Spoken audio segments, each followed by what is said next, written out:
Bonjour à tous et bienvenue sur CNews Info. L'actualité de ce jour nous emmène à Madagascar, où le climat politique se tend de manière spectaculaire. C'est un véritable bras de fer qui s'est engagé entre les figures historiques du pays et les nouvelles autorités de transition. Au cœur du conflit, la légalité même du pouvoir en place. D'un côté, l'ancien président Marc Ravalomanana, leader du parti TIM, dénonce une sortie du cadre constitutionnel et appelle la communauté internationale à l'aide. De l'autre, le pouvoir réplique par la voix du colonel Mikael Randrianirina, qui s'appuie sur la haute cour constitutionnelle pour justifier une transition de 2 ans. Entre rumeurs d'exclusion électorale liée à l'âge, blocage économique et enjeux judiciaires pour la mairie de la capitale, la grande île est-elle à l'aube d'une nouvelle crise majeure? Nos équipes font le point sur ce duel de légitimité qui paralyse le débat national.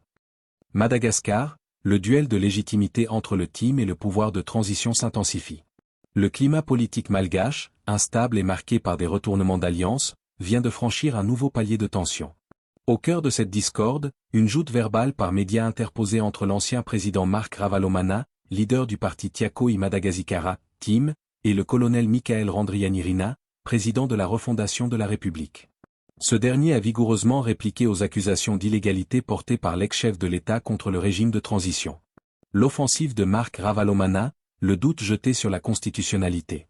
Tout a commencé par une déclaration fracassante de Marc Ravalomanana devant les représentants de la SADC. Selon le fondateur du TIM, les dirigeants actuels naviguent hors du cadre légal.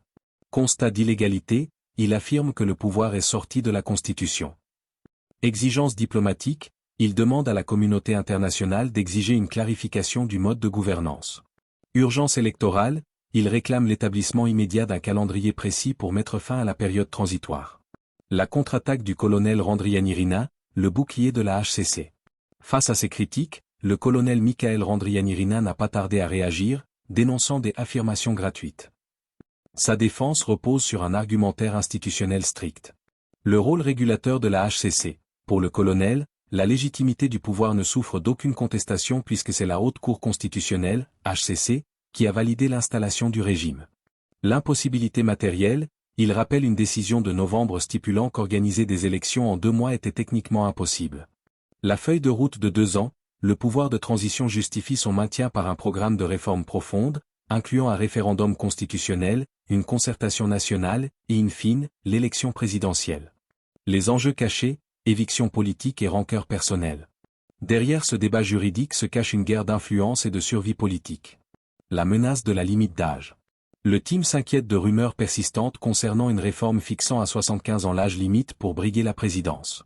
Marc Ravalomanana ayant dépassé cet âge, cette mesure agirait comme un coup près, l'écartant définitivement de la course alors que son parti se sent en position de force.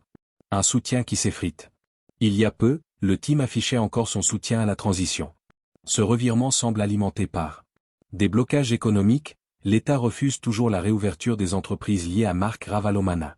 Des contentieux électoraux, le litige opposant Tojo Ravalomanana à la maire d'Antananarivo, Arilala Ramanantsoa, reste dans l'impasse judiciaire. Des attaques frontales, Clémence Raarinirina, Analamanga, a récemment fustigé l'absence des Ravalomanana sur le terrain lors des contestations ayant mené à la chute d'Andry Rajoelina.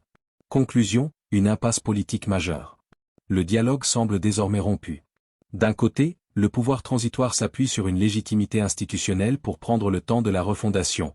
De l'autre, une opposition menée par un TIM frustré dénonce un vide constitutionnel et craint une manœuvre d'exclusion électorale.